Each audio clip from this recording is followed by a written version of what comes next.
Olá, pessoas queridas. Meu nome é Valéria Cavalari e este é o programa Curas Quânticas Divinas. Hoje com o tema xamanismo, um tema que há muito tem a ver com todos nós, seres humanos, e que parece que a gente tem uma relação íntima com ele, embora hoje distante. Há muito tempo as pessoas vêm tentando se reconectar à natureza. E para falar sobre esse tema, xamanismo, de uma maneira muito profunda e muito especial, eu trouxe aqui para vocês o mestre e doutor Altieri Araújo Carvalho. Ele é mestre em neuroimunologia pela Universidade Federal do Fluminense e doutor em Psicologia, Neurociências e Comportamento pela USP e Faculdade de Medicina da Eslovênia. Não é pouca coisa não, gente. Não é mesmo. Mas isso tudo porque vocês merecem. Merecem saber sobre o xamanismo com uma pessoa realmente muito, muito especial. Hari Altieri. Hari Valéria, Hari meus irmãos. Altieri, é um prazer imenso ter você aqui realmente nesse programa, que é um programa que tem buscado oferecer para o público em geral informações mais sérias sobre todas as formas de cura. E o xamanismo é algo que as pessoas meio que conhecem, acham que tem alguma coisa a ver com o índio, mas não sabem bem como funciona e o que é. Eu queria perguntar para você o que é o xamanismo e qual a principal característica do xamanismo. As pessoas se confundem ou ainda relacionam o xamanismo com os índios pelo fato de os índios ainda manterem a mesma filosofia, né? Os mesmos procedimentos que se tinha nos primórdios. Na verdade, o xamanismo ele teve origem na Sibéria e ele tem como maior característica a não dissociação daquilo que é físico, que as pessoas hoje estão falando muito em científico, né? Não dissociar aquilo que é científico, que é físico, daquilo que é da parte espiritual, da religiosidade, não da religião, mas da religiosidade. E eu posso dar um exemplo bem simples. No xamanismo, como você já falou em processos de cura, existem vários produtos, né, que nós chamamos de medicinas da floresta, que são recursos que nós temos, naturais da floresta, e que nós utilizamos, mas nunca utilizar, por exemplo, tomei um rapézinho e fiz o rapé por fazer o rapé. Não, esse rapé ele tem um contexto físico, ele tem um contexto medicamentoso, mas ele também só vai ser eficiente quando administrado junto com um processo espiritual. Então você utiliza a medicina sagrada, né, a medicina do rapé, por exemplo, em ritual. Então você abre, faz um ritualzinho, né, pequeno, curto, que seja suficiente para que você acesse a tua espiritualidade. Você faz uso da medicina sagrada em espírito de oração. Então essa é a principal característica do xamanismo, né? Que a gente observe a natureza, que você consiga observar, entender a natureza e se beneficiar de todos os mecanismos, de todos os recursos que a natureza tem para oferecer, tanto para o seu próprio bem, para o seu próprio benefício, como também para o benefício do outro, dos seus irmãos, né? Entendo. E você falou de rapé. A ayahuasca funciona mais ou menos dessa mesma maneira? Existem várias medicinas da floresta, né, que nós chamamos de vários recursos da floresta. Todas as vezes que a pessoa está meio nervosa, vai em casa e faz um chá de cidreira, na verdade, ela está fazendo uso de uma medicina da floresta, né? Se a pessoa não tiver uma dependência química muito grande de outros medicamentos, a cidreira vai ter um efeito realmente fantástico, muito bom. Então, assim como a gente pensa na cidreira, todos os outros recursos, hoje em dia os que estão mais em voga, né, é a própria ayahuasca, que nós chamamos de ayahuasca, que significa o vinho das almas ou a pequena morte, que no Brasil é muito conhecido como Santo Daime. Então, na verdade, é a mesma bebida, né, que é uma das medicinas da floresta, assim como a gente tem o rapé, o sangue do dragão, cambô, o cumbaiá. Então são várias medicinas com fins específicos que devem ser utilizadas em ritual e que vêm trazer como benefício final a cura. Essa parte da medicina, né, do xamanismo, eu até vou pedir para você voltar um dia para a gente falar e aprofundar melhor sobre esse assunto. Mas, de todo jeito, eu queria que você me falasse um pouco por que para algumas pessoas isso caiu tanto em descrédito, né? Da onde veio esse descrédito todo, sendo que, de verdade, até todos os medicamentos, mesmo sintéticos, acabam vindo de alguma maneira das plantas, né, das ervas, enfim. O nosso mundo atual, as pessoas estão muito acostumadas a vários processos passivos. Eu preciso que as outras pessoas façam coisas para mim para que eu me cure. Então, se nós pensamos, por exemplo, em medicamentos alopáticos, como a Novalgina, a Neosaldina, eu tenho uma dor de cabeça, eu tomo a Neosaldina. Aí passa mais um tempo, a cabeça dói de novo, eu tomo outra Neosaldina. E todas as vezes que eu tenho a dor, eu recorro para Novalgina, para Neosaldina ou qualquer outro, né, analgésico que o valha.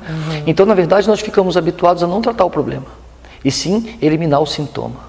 Então, nós utilizamos esses medicamentos alopáticos com isso. Se nós pensamos, por exemplo, na medicina da floresta, e eu como exemplo, eu posso usar aqui um exemplo de uma medicina, um rapé, que foi produzido desse aqui, por exemplo, da folha da jurema. Isso que eu ia te perguntar, qual é o produto do rapé? A folha da jurema. Então, na verdade, a gente tem uma casquinha de uma árvore, junto com tabaco, e ela passou por um processo de torração, né? Ela vai para uma chapa, ela vai ser torrada, vai passar por um processo de preparo em ritual, não é um processo comum. Entendi. E aí essa medicina, ela passa então a ser servida, por exemplo, como pó. Eu posso mostrar aqui, né? A gente coloca o pozinho na mão, e quando nós vamos administrar essa medicina em uma pessoa, existe um instrumento que a gente chama de tipi, né? E a gente pega, então, esse instrumento, nós colocamos, chegamos na narina da pessoa e sopramos. É soprar. Entendi. Então, de um lado, se fez de um lado, fazemos do outro. O rapé, por exemplo, ele vai ter alguns efeitos quase que milagrosos para as pessoas que sofrem de rinite, sinusite, cefaleia, enxaqueca, né, congestão nasal. Então é realmente uma medicina que tem essa capacidade de cura. Entretanto, ela deve ser feita em ritual. Por quê? Porque a gente está levando em consideração a parte sagrada da medicina. Entendi. Então a gente considera que ela tem propriedades químicas, como todos nós sabemos cientificamente, né? Ela tem propriedade química, mas também conta com a participação da espiritualidade que vem fazer o seu trabalho. Então, no caso do rapé, quando as pessoas vão ao ritual, elas fazem um ritual e elas fazem uso e elas veem aquela melhora absurda, qual é a tendência dela? Eu quero levar para casa.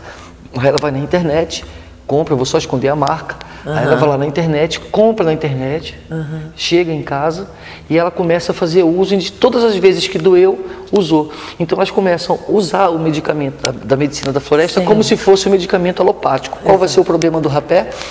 Ele vai parar de fazer efeito e ela vai ter dependência química, assim como se tem de cigarro. Porque tem o tabaco, né? Porque tem o tabaco. Então, aquilo que seria a cura passa a ser mais um vício. Então, a partir do momento que as pessoas aplicam inadvertidamente, da forma incorreta, a medicina vai ter um efeito totalmente adverso. É por isso a necessidade da gente ter muito cuidado quando as pessoas oferecem produtos na internet, quando se participa de rituais sem que você tenha um conhecimento específico daquilo que você está fazendo com o seu corpo e com a medicina da floresta. Porque uma vez que você faz a utilização incorreta da medicina, automaticamente ela vai perder o seu efeito. Com certeza. E por falar nisso, utilização incorreta, e o xamanismo ou participar de algum ritual xamânico não tem necessariamente nada a ver com religião, né? Ou tem? Se você for levar em consideração que todas as religiões têm um propósito único, que é levar o ser humano em direção à espiritualidade, e essa é uma vertente do xamanismo, nós poderíamos com toda certeza dizer que qualquer religião faz parte do xamanismo, ela pertence ao xamanismo, seja cristã, hindu, espírita, qualquer tipo de religião que promova essa ligação do homem com a espiritualidade, com Deus, como quiser chamar, então ela faz parte do xamanismo, é uma vertente do xamanismo. Qualquer pessoa então pode participar de um ritual xamânico? Qualquer pessoa pode participar de um ritual xamânico, desde que ela seja orientada quanto ao tipo de medicina que vai ser utilizada em seus rituais. É muito comum nós vermos grupos de pessoas que se reúnem e passam a fazer rituais xamânicos com vários tipos de medicinas da floresta, como o daime, que nós chamamos de ayahuasca, sem que a pessoa tenha um devido preparo. A pessoa chega em determinado local, toma, por exemplo, a ayahuasca e senta lá e faça o que você tem que fazer, passa o seu processo e volta. E muitas vezes as pessoas voltam para casa, Valéria, sem saber o que aconteceu com ela. Sem péssimo, ter a consciência do que aconteceu com ela. Olha que interessante, se o xamanismo nos exorta a prestar atenção na natureza e entender o mecanismo da natureza, ou seja, você está aqui, vai fazer uma festa ao ar livre, o céu ficou preto, ventou, sai que vai chover, vai para uma cobertura. Esse é um exemplo bem simples, e o xamanismo é simples. Tudo que você vai fazer em relação ao xamanismo é necessário que você tenha conhecimento, que você tenha consciência. Olha essa palavra, consciência, saber junto. Então nós precisamos conhecer. Então todas as vezes que vocês estiverem interessados em participar de um ritual xamânico, antes de ir direto para o ritual, busque conhecer com as pessoas que vão ministrar essa medicina, busque conhecer a procedência das medicinas sagradas, como vai ser administrados, quais são os seus efeitos físicos, quais são os seus efeitos químicos, qual o objetivo espiritual, o filosófico. Principalmente o objetivo espiritual. Principalmente, né? O objetivo espiritual e o químico, né? Porque eles andam sempre juntos. Sempre juntos. Por falar em xamanismo, acho que não dá para falar em xamanismo sem falar de xamã. Quem é o xamã? Né? E assim, quem é que pode ser um xamã? Precisa ser uma pessoa especial, com dons especiais? Nas idades mais remotas, né, o xamã era aquele líder da tribo que passava por uma situação muito grave. Ou ele passava pela morte e sobrevivia. Ou como naquele filme 300, que eles pegavam a criança, jogavam lá na floresta, se você voltar, você é um xamã. Né, seria um xamã. Esse é o conceito que se tem dos primórdios do xamã.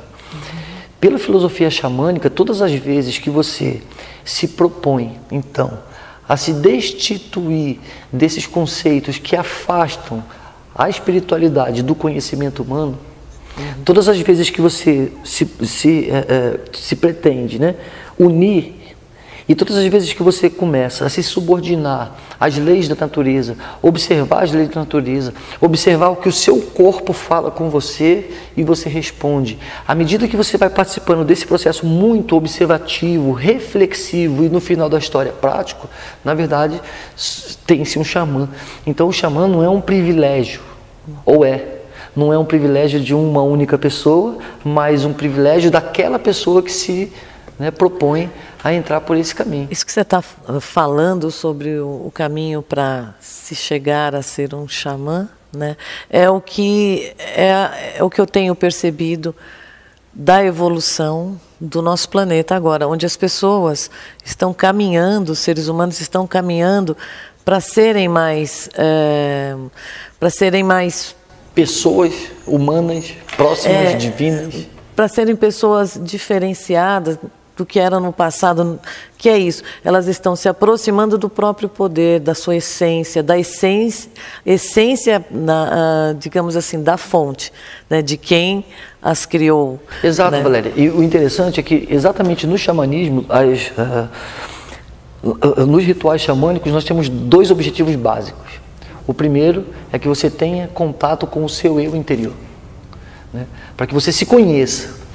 Nesses rituais, que depois eu quero falar um pouquinho desses símbolos, né? Claro. Nesses rituais, você tem um contato com você mesmo, com o seu eu superior, ou seja, aquela parte que ama, que perdoa, né? Que se dedica, que ora, que faz, mas você também tem contato com o seu eu inferior, é aquele que comete erros, que peca, vamos dizer no sentido, né, cristão da palavra, que comete erros, falhas, inveja, que xinga o outro no trânsito. Esse é seu eu inferior. Nós temos essa porção dentro de nós. Então esse é o primeiro objetivo, que você tenha um contato com o seu eu interior e, como consequência, que você se conecte com a espiritualidade. Eu falo espiritualidade porque no xamanismo nós não temos uma religião definida. Na minha visão, por exemplo, essa espiritualidade é Deus. O nome que você destina Não importa. Se eu pegar uma garrafinha de Coca-Cola e do lado de fora eu escrever chamate, continua sendo Coca-Cola. Se eu escrevo 51, continua sendo Coca-Cola. Então, para nós, não importa o rótulo, importa o que está na essência, né?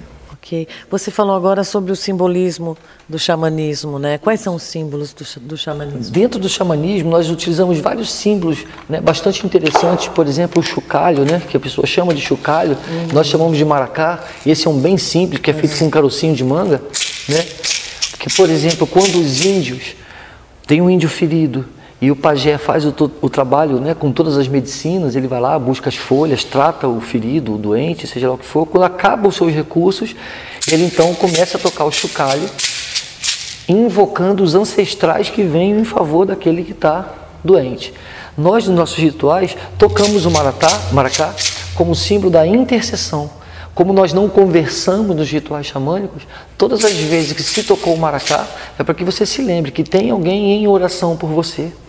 Outro símbolo bem característico, né, são os tambores. Os tambores, nesse caso aqui nós temos um djambei, eles são considerados como navios, porque aqueles que tocam o tambor, né, vão conduzir o trabalho, vão fazer com que as pessoas que estão em concentração tenham mais facilidade de acessar. E psicomotoramente falando, o tambor, ele tem o som do coração da mãe. Sim. Então, te faz remeter àquela época em que você está no útero da mãe, com aquele som grave. E naquela época você era protegida, amada, alimentada, aquecida. O tambor te regride, então. Te regride, na verdade ele te leva para dentro da mãe. Qual mãe? A sua mãe, a mãe terra, a energia mãe, o próprio Deus, que nós podemos chamar de mãe, porque Deus não tem sexo. Então ele te leva para dentro de Deus, para dentro da terra, que as pessoas chamam de Gaia, né? Então todas as vezes que no xamanismo o tambor tocou, é esse símbolo, a força feminina, a força da proteção. Só que tem uma má notícia. Tem uma má notícia. Com 9 meses, né? Corta o cordão, se leva um tapinha, e agora aqueles sons graves que você ouvia dentro do útero da mãe passam a ser agudos. Então nós temos aqui a representação da força masculina, como se fosse o falo, como os freudianos gostariam muito de falar, né? E esse som mais agudo, né? É a representação da força masculina, que leva em consideração a tua liberdade, a tua independência, que te faz crer que você é livre, que você é forte. Que engraçado. Para mim, ouvindo esse som, parecia masculino e esse feminino. Mas quer ver que legal? As mulheres têm voz aguda ou grave? Aguda. Aguda. E os homens têm voz aguda ou grave? Grave. Então as mulheres buscam a sua energia na voz do homem. E o homem busca a sua energia na voz da mulher. Para completar o ciclo. Um completando o outro. Incrível. Né? Essa é... Incrível, incrível. Altieri, você é uma pessoa muito estudada, incrivelmente. Eu falo que não sei como ele não ficou maluco por ter estudado tanto, né? Mestrado, doutorado e coisas tão complexas. Você que acha que eu não fiquei maluco. Eu acho que não. Eu acho que você está falando coisas bem saudáveis. Mas eu queria que você me explicasse... Como que você fez a junção da fenomenologia existencialista com o xamanismo? Aí você vai ter que explicar um pouquinho o que é fenomenologia existencialista. Fenomenologia existencialista. Fenômeno é tudo aquilo que acontece. Fenomenologia é o estudo do fenômeno, ou seja, estudo daquilo que acontece. A fenomenologia existencialista, então, se refere ao estudo do fenômeno de se estar vivo, de ocupar um lugar no mundo. Como eu juntei o xamanismo com a fenomenologia, não juntei não. Como xamanista, olhando, né, as bases do xamanismo, de observar, entender e observar, era exatamente o que a ciência lá via fenomenologia já fazia com os fenômenos. Ver, observa, entende. Que é exatamente o que o xamã tenta fazer. Ver, observar, entender. Então só foi trazer essa filosofia, né, bem tradicional, bem científica, muito clássica, para facilitar a explicação desses fenômenos que nós conseguimos observar aqui no mundo xamânico. Bem simples. Eu não sei se eu estou correta, se eu me lembro bem, mas fenomenologia era algo que mostrava as coisas ou que tentava entender as coisas. Isso. aquilo que ela é. Aquilo, né, que ela é. É o que é. Ou como então, você consegue conceber. Okay. Então, por exemplo, se você chega, eu olho e tem uma imagem aqui. Isso, para mim, representa Jesus, que é o mestre da casa que nós trabalhamos. Para mim, ele representa Jesus. Aí vem o evangélico e olha e fala assim, não farás para ti imagem, escultura, não gosto disso aí, é uma pedra. Para mim, ele representa Jesus. Para o outro, ele não representa nada. E agora, como fica esse evangélico e eu nessa visão? Eu respeito a visão do evangélico e o evangélico respeita a minha visão. Cada um dentro da sua própria verdade, inquestionável para si, porque ela é verdade suprema, inquestionável nesse momento para ela. Entendi. E para mim também. Entendi. E o grande segredo é a interação dessas verdades. Né? O grande segredo é a interação dessas verdades. Pena que não é assim que ocorre, mas está se encaminhando para isso. Está se encaminhando, né? É isso que nós estamos brigando para que aconteça. Nosso programa chama Curas Quânticas Divinas. E é muito importante passar para o nosso público como as pessoas podem alcançar a cura. Então, através do xamanismo, qual é o processo que as pessoas podem participar, podem ter para chegar a alguma cura? E que tipo de curas elas podem ter também? Essa é uma questão bastante importante e muito fácil de entender. Vamos imaginar uma pessoa, por exemplo, que apresenta uma doença que seja psicossomática. Okay. Uma pessoa que está sofrendo, por exemplo, de insônia, né, por um processo muito grande de ansiedade. A partir do momento em que ela, nos rituais xamânicos, consegue se concentrar da forma adequada que se orienta, e ela consegue conceber, conhecer ela por ela mesma, a origem desses problemas, de onde esses problemas vieram e principalmente como corrigir, e agora, com a força do seu trabalho, corrigir esses problemas, automaticamente a insônia desaparece. E isso a gente pode pensar nos problemas psicossomáticos, como medicina da floresta. Nós podemos pensar em componentes da natureza que tem componentes químicos que levam a verdadeiramente cura de algumas... Vou dar um exemplo bem simples. Você está com um processo inflamatório muito grande, como é que a vozinha lá da roça curava aquele processo? Ela vinha com arnica, colocava, sim, e era um excelente anti-inflamatório. Sim. Então, da mesma forma, nós temos assim, a forma de tratar com a medicina das florestas essas doenças, temos como tratar aquelas doenças que são psicossomáticas, né, via essa questão, e a partir do momento em que a pessoa entra em contato com a sua religiosidade, não podemos deixar de esquecer que a religiosidade promove curas, promove milagres, né? E até porque eu acho que, hoje nós já sabemos que um ser integral é aquele que, né, você tem que ter o lado espiritual, o físico e o lado emocional, o mental. Então, são vários corpos que são assistidos. Eu acho que quando você fala, pelo que eu estou entendendo, Altieri, quando você fala em cura xamânica, né, é aquilo que você falou no começo, são as duas coisas. É o espiritual, é o corpo físico e o corpo espiritual. Então, tem que se levar em consideração que há um corpo espiritual. O corpo, né, espiritual, físico, psíquico, né, todos eles, né? Okay. E todos aqueles outros que as pessoas creem que existem. Né? Existem várias teorias diferentes e nós nunca descartamos nenhuma teoria. Nós sempre nos baseamos na teoria daquilo que a pessoa acredita e é dentro dessa teoria que a gente trabalha. Mas é muito bacana, é muito lindo mesmo. E eu queria muito agradecer a sua presença aqui e dizer que você é nosso convidado para vir falar de muito mais coisas. Mas antes de eu terminar, eu fiquei muito curiosa. Você está usando um... Japamala. Japamala? O que é um japamala? O japamala é como se fosse um terço, né, indiano. Só que ele tem 108 pedras. Segundo a cultura indiana, cada pedra tem a representação de um nome de Deus. Todas as vezes que eu estou em trabalho xamânico, que eu estou fazendo algum serviço xamânico, eu uso o japamala como uma representação de que, independente do nome do Deus que você dá, eu estou subordinado a ele, a seu serviço. Que bacana. E você usa para rezar como os católicos usam o terço? Sim, podemos rezar também. Nós podemos fazer sessões, né? Existem vários mantras que podem ser utilizados, mas também você pode usar o japamala de uma forma bem simples, né? Então, eu estou querendo hoje trabalhar a minha prosperidade, né? Então eu vou lá e Em nome da minha prosperidade, em nome da minha prosperidade. Né? E cada pessoa pode estabelecer o seu próprio mantra. Seu próprio mantra. Né? E repetindo, né? E à medida que ela vai fazendo esse mantra, o seu corpo vai assumindo como verdade, a espiritualidade vai te abençoando, né? De acordo com a sua fé, de acordo com a sua devoção e principalmente, para nós, fé é importante, devoção também, e tão importante quanto a sua fé e a sua devoção é o seu trabalho. Então, assim, a gente não é muito acostumado a pedir, né, as coisas para a espiritualidade, nós geralmente agradecemos, nós tomamos consciência daquilo que nós precisamos, esperamos que a espiritualidade nos conceda a sabedoria para trilhar o caminho até obter aquilo que a gente precisa. Né? Ok.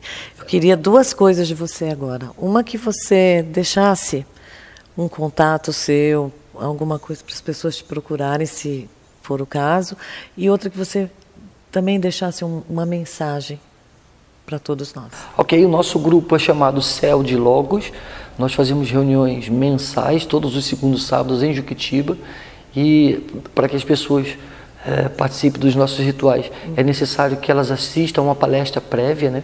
Então eu vou deixar o meu celular, né? A pessoa pode entrar em contato via WhatsApp, que é o 11... telefone 971707211. Nós vamos colocar. Não, a gente vai colocar no embaixo. Então, todo mundo pode estar vendo agora. É só entrar em contato pelo WhatsApp e nós podemos agendar uma entrevista, que a gente chama de palestra, entrevista, não importa o nome. E serão muito bem-vindos aqueles que quiserem participar. E a mensagem que eu gostaria de deixar: Deus nunca fará por você aquilo que você pode fazer. E o grande exemplo que eu dou foi quando Cristo foi ressuscitar Lázaro no túmulo, e as pessoas queriam assistir a esse processo que Jesus ia fazer, e todos foram juntos para o túmulo, e Jesus falou para as pessoas: afasta a pedra.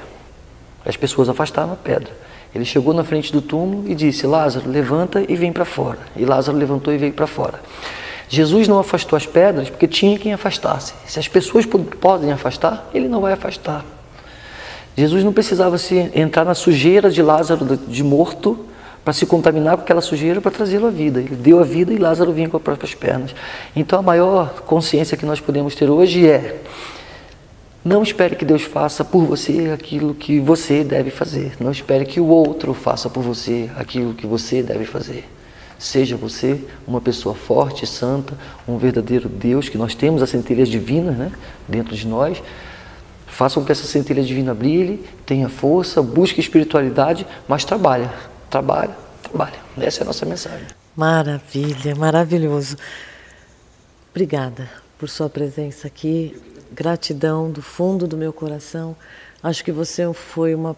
A gente não pode falar em pessoas escolhidas ou especiais, não sei, mas para mim você realmente está se mostrando uma pessoa muito especial, está fazendo um trabalho muito diferenciado com as pessoas. Todo o seu estudo e toda a sua atenção, né, a essas pessoas que te procuram, eu acho que é um trabalho muito importante e lhe agradeço por isso, e lhe agradeço por esse programa, e volte sempre. E vamos terminando aqui mais um programa Curas Quânticas Divinas. Espero vocês no próximo programa. Até lá.